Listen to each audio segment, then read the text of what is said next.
Oh. Ikaw, Ten, ano yung pinaka-biggest risk mo bilang senior supervisor dito sa trabaho mo na yan? Bilang supervisor, siyempre ako yung unang kailangan magpatupad dito ng safety.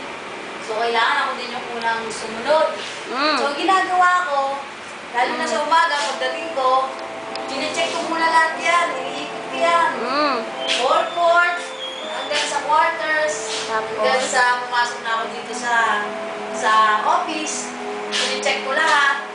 After nun, pag may nakita ako mali, pupunahin ko yan, sasabihin ko na, kailangan ayusin nyo yan kasi pwede tayong matisgrasya dyan. Kaya ginagawa ko, pagpasok ko pa lang, sinasabi ko na yung mga safety na kailangan mag-ingat.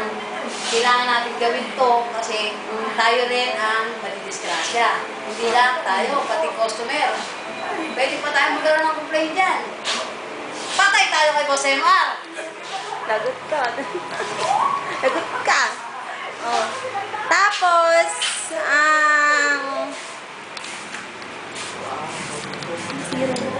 bakit 37 na yung nakalagay dyan sa sa Goal Zero card mo? Ay, ito ba? Kasi nung May 1, nag-start yung Goal Zero namin. So, dahil sa maingat ako, alam mo naman, mahal ko ang buhay ko, kaya 37, kasi May 1, 31, tapos June 6, inad na yan, dire-diretso kasi ang namin, counting namin. So, dire-diretso din ang aking safety. Paano mo ma-apply yung procedure na Anong klaseng procedure? Sa bahay? yung sa bahay, yung yung sa biggest risk mo kanina? Yan, biggest risk. Parang ano lang yan eh. Parang minahalikulat ko lang yan dito sa bahay namin. Tsaka dito, parang pag nasa bahay namin, hindi ko pinababayaan yung lalo na yung mga bata, yung mga electricity, gagalaw sila. Hindi ko hinahayaan yung mga bata sa amin na gagalaw niya. Tapos, ayoko nang maraming kalat, pwede silang matalisod eh. Pag mamaya, madula sila, kawawa naman sila. Gastos lang yan pag na-hospital pa.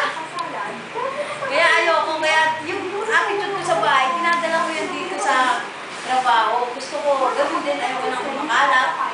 Ayoko din ng maraming mga nakasaksak na mga katulad ng cellphone, lalo na sa kasibo. Ayoko no, pinapatanggal ko yun kasi mahirap na. Nasa gasulan na tayo, static, delikado. Pwede natin yan eh, pwede tayo biglang sumabog dyan eh. O kaya, magkaroon ng short circuit. Yun lang. Ganda ng